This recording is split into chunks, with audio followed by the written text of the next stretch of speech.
I'm Bob Hallmark in Longview today. I'm at Spring Hill Schools where another very important drill is going on today. Now, we have talked to you before about these alert drills, active shooter scenarios that are put together for a very important reason because we have to have teams that are prepared, trained, and ready for scenarios like this when they do actually happen in real time. And joining us now is somebody we're very familiar with, Drew Allison.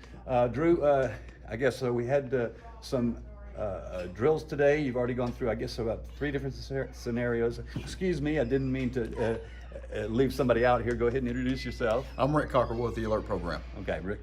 All right, and now just so we'll explain this, Drew is local, and Rick, you're... I'm with the Alert Program out of San Marcos, Texas. San Marcos, Texas, okay. Let's talk a little bit about what happened today. This was a little different in that we incorporated firefighters, specifically EMS, EMTs, for the medical end of it.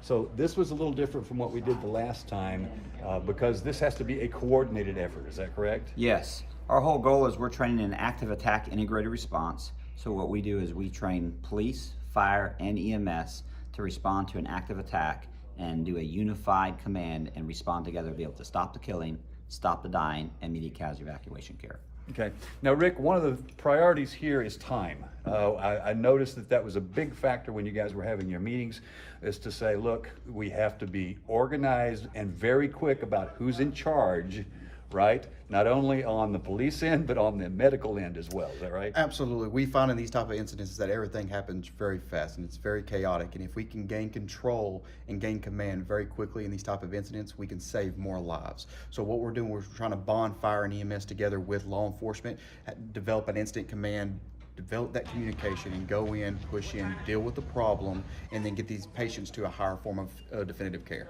Now, as we went through the drills today, and I was actually walking along with some of the guys here, what you guys were doing were picking out little sections where we can make improvement here.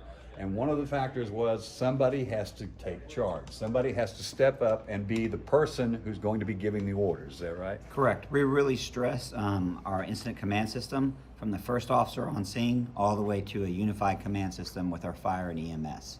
And so this is kind of the proving ground where we've been teaching it yesterday, and today we're just running drills and running drills. Our goal is to make this training continual and ongoing for alert training in the East Texas area. Now, and one of the things that I did notice here is that there's, after the shooter is eliminated here, as according to, how alert procedures are, you obviously take control. That's one of the things you do is you must eliminate the threat first, and then you focus on basic assessment of, here's our wounded, what do we do? And that's one of the things that was priority today was you eliminate the threat, but then you have to find out how many people are hurt, but more importantly, how serious. Absolutely. So what we want to do is we want to isolate, neutralize, or distract that threat to the best of our ability.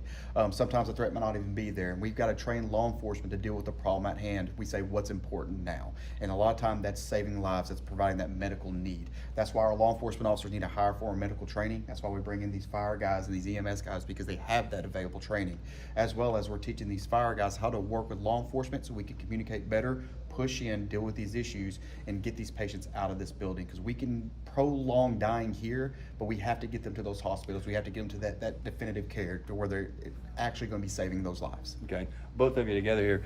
Now, you had to be encouraged, I guess, by the more run-throughs you have here. It looked like the guys were getting it. It looks like they actually started to get, okay, timing, and we know what we're doing. Yeah, absolutely. This is an empowerment program. What you find in law enforcement is the person that's responding is not going to be that guy that's been on the job 28, 30 years that has all this experience. Usually it's that one guy, he's been here 1 year. He doesn't have that leadership experience. He doesn't gain that knowledge. So what we want to do is put them in those scenarios here, give him that empowerment, say, you can do this, you can take command, and empower them to go through, take those leadership roles, and really start making good, sound decisions to save lives. Okay. As we're rolling some video over what we're talking about here, you had to be encouraged, I guess, that it was like Rick's saying, is that you can't count on a 30-year veteran actually showing up and taking command here. It's got to be, whoever the first person is on scene who understands what's going on and is able to actually give orders to people to come in, right? Yes, correct. We're pushing these classes out in our basic police officer academies, but we're also in the process of getting all first responders spun up and trained on this. Okay. Were you encouraged by what you saw today? I was. Oh, absolutely. These guys are doing a phenomenal job. They're motivated, they're driven, they're willing to learn, they're humble. These are absolute professionals working here in this area. All right, gentlemen, thank you so much. Thank I you so appreciate much. it. Thank you, Bob. And we'll have much more on this story tonight on KLTV 7 News. For KLTV Web Extra, I'm Bob Hallmark.